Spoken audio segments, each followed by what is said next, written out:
ini hamil. Dia lagi duduk santai dan curcol. Tante di sebelahnya bilang kalau anak kelimanya pasti laki-laki. Ternyata tante ini juga laki. Di negara ini pria harus melahirkan, juga pakai heels dan pakai anting. Rutinitas harian mereka adalah merajut, menyusui, ngomel-ngomel layaknya seorang wanita. Sedangkan wanita sukanya pergi ngebar. Di sini semuanya terbalik. Jika pria tidak berdandan, itu melanggar hukum. Mereka baru tiba di negara ini dan tidak mengetahui peraturan di sini. Jadi mereka langsung dilaporkan. Sekelompok tentara wanita datang dan akan membawa mereka ke pengadilan. Ray panik dan menjelaskan bahwa mereka baru datang dan tidak mengetahui peraturan di sini. Ray dan rombongannya dibawa ke pengadilan. Hakim ini wajahnya sangat garang dan menakutkan. Ray mengambil mutiara Reno dan berencana menyuapnya. Saat melihat mutiara, matanya bersinar. Ray juga mengakui kesalahan mereka, berkata dia mabuk sehingga salah menggunakan baju, juga berjanji tidak akan mengulangi kesalahan. 知错能改，善莫大焉。作为妇人，怎能随意喝酒？更不能男子打扮，知道了吗？ Hakim itu melepaskan mereka dan menikmati kecantikan mutiara baru miliknya. Tiba-tiba ada yang muncul di belakangnya. Dia mencuri mutiara itu dan membunuh hakim. Siapa pembunuhnya? Apakah tiga pria ini?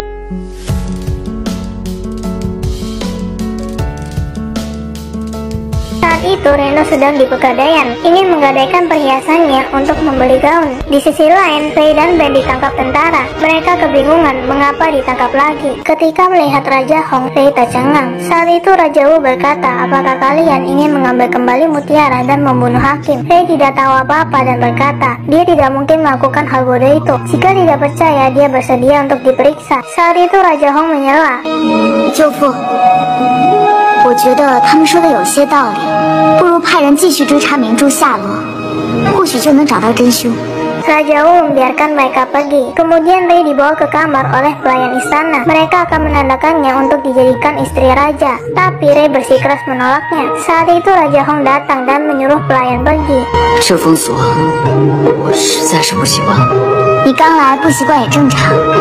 Ternyata mereka saling kenal. Beberapa hari lalu Raja Hong pergi bersama temannya, lalu mereka diserang. Untung saja Ray datang menyelamatkan mereka. Kemudian Raja Hong membawanya ke suatu tempat untuk berbincang. Dia berkata akan mencari cara agar Ray dan lainnya bisa pergi. Mendengar ini Ray sangat senang. Kemudian Raja Hong bertanya, di mana teman satunya lagi? Ternyata Reno masih di Pegadaian. Dia belum tahu Ray dan Ben sudah ditangkap. Reno ingin menikmati makanan enak. Tiba-tiba dia ditahan sekelompok pelayan wanita, melepas sepatunya dan telinganya akan ditindik.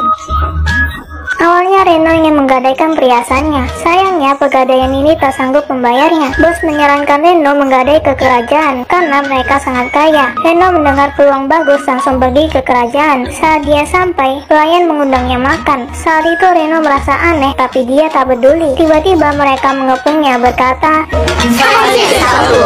Reno kebingungan kenapa mereka menyebutnya Nona Besar. Ternyata ayah mertua tertarik pada Reno dan besok dia akan ikut seleksi istri Raja Wu. Kemudian para pelayan mulai mendadani Reno. Menindih telinganya, Reno terus menjerit kesakitan dan berteriak nama Ray. Kebetulan teriakannya terdengar pangeran dan berkata, kakaknya Ray sudah dipilih menjadi istri raja, jadi Ray tidak bisa menyelamatkannya. Reno tercengang. Dia segera minta tolong pangeran untuk melepaskannya. Dia akan memberikan apapun yang pangeran inginkan, baik perhiasan, mainan, apapun itu. Ketika mendengar mainan, pangeran langsung menyetujuinya. Kemudian pangeran membawanya jalan-jalan dan cari jalan agar dia bisa kabur. Saat di koridor ada penjaga. Ternyata itu Raja Hong. Raja Hong berkata Ray ditangkap dan dikunci di altar. Reno bingung. Katanya jadi istri raja, tapi kok dikunci di altar? Raja Hong berkata awalnya dia ingin membebaskan Ray, tapi beberapa hari bersama hubungan mereka semakin dekat. Menurut Raja Hong, Ray sangat bertalenta, apalagi saat menggambar wanita yang cantik. Ray berkata seharusnya wanita berpakaian seperti ini. Raja Hong merasa gambarnya bagus, jadi dia mencobanya. Tapi saat itu terlihat Raja Wu seketika langsung marah dan langsung menyalahkan Ray. 来人，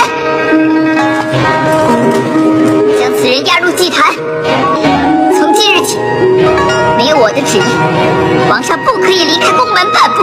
Terpaksa Raja Hong mengganti pakaian penjaga dan diam-diam keluar untuk menemui Ray. Dia ingin menyelamatkan Ray, membawanya pergi dari sini. Saat dalam perjalanan ada cahaya biru di langit. Raja Hong punya firasat buruk. Di negara ini, semua keputusan di tangan wanita. Wanita dapat berpoligami sesuka mereka. Jika lelah bekerja, bisa pergi pijat bus-bus, tapi mereka harus menjaga kewibawaannya. Dilarang memakai pakaian wanita dan dilarang menangis. Kalau tidak akan dimarahi, bahkan dipenjara. Sebenarnya 50 tahun lalu, negara ini sama seperti pada umumnya. Pria bekerja dan wanita di rumah. Tapi tak tahu kenapa pria dan wanita berbalik seperti ini. Sejak itu Raja Wu membuat aturan bahwa tidak ada yang boleh pergi ke luar negeri dan orang asing dilarang masuk. Tapi Raja Hong sangat suka bermain. Dia menyelinap keluar saat Raja Wu sedang berdoa. Dia pergi bersama temannya Sam siluman kerang. Di tengah jalan mereka diserang. Untungnya Lee muncul tepat waktu dan membantu mengalahkan mereka.